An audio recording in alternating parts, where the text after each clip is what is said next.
কিছুক্ষণ আগে গাইবান্ধা থেকে তেলের বাজারের সবশেষ তথ্য জানিয়েছেন সহকর্মী সুমন মণ্ডল। হঠাৎ করেই কিন্তু এই যে সয়াবিন তেল, যে বোতলজাত সয়াবিন তেল, এটি কিন্তু বাজার থেকে উধাও হয়েছে। যে আসলে গত মাসে কিন্তু এটি দাম বাড়ার যে আগ মুহূর্তে কিন্তু এই যে এমন ঘটনাটি ঘটেছিল। তো আসলে আমি যদি দেখাতে বলি যে এই দোকানগুলোতে কিন্তু গেল যে প্রায় যে 2 সপ্তাহ থেকে কিন্তু কোনো প্রকার সয়াবিন তেল পাওয়া যাচ্ছে না। তো আসলে আপনি দেখছেন যে এই যে দোকানে যে মানুষ ভিড় করছে, তারা কিন্তু সয়াবিন তেল পাচ্ছে না। আমি এক দোকানির সঙ্গে কথা বলতে চাই যে আপনারা কেন সয়াবিন তেল বেশি দামে বিক্রি করছেন, বোতলের গায়ে লেখাটা দামে, এবং সয়াবিন তেল কেন পাওয়া যাচ্ছে না একটু যদি বলতেন। সয়াবিন তেল বোতলের মূল্য যা আছে আমাদের কাছে কোম্পানি ওই রেটেই নিচ্ছে, এই কারণে আমরা বেশি রেটে একটু বিক্রি করতেছি, 5 টাকা বেশি দামে বিক্রি। এটা কেন বলেন তো, এই ঘটনাটা একটু বলেন। বোতলের গায়ে রেট 175, কেনা পরে 75, আর খোলা তেল কেনাই পরে 195। এক্ষেত্রে ভোক্তা বা অন্য মানুষরা আপনাদের বিরক্ত করে।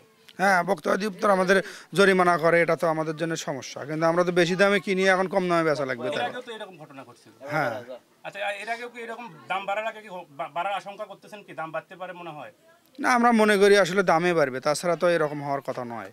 যে আসলে আপনি কিন্তু যেমনটি শুনলেন যে যে এই যে দাম কিন্তু বৃদ্ধির গতবার পূর্বেও কিন্তু যে এই যে ঘটনাটি ঘটেছিল, এবং এইবারও কিন্তু তার কিন্তু যে ব্যতিক্রম নয়, এবং তারা আসলে ক্রেতা এবং বিক্রেতা তারা কিন্তু যে দাবি করছে যে এইবার কিন্তু পূর্বের ন্যায় আবারও এই দাম বাড়তে পারে সয়াবিন তেলের।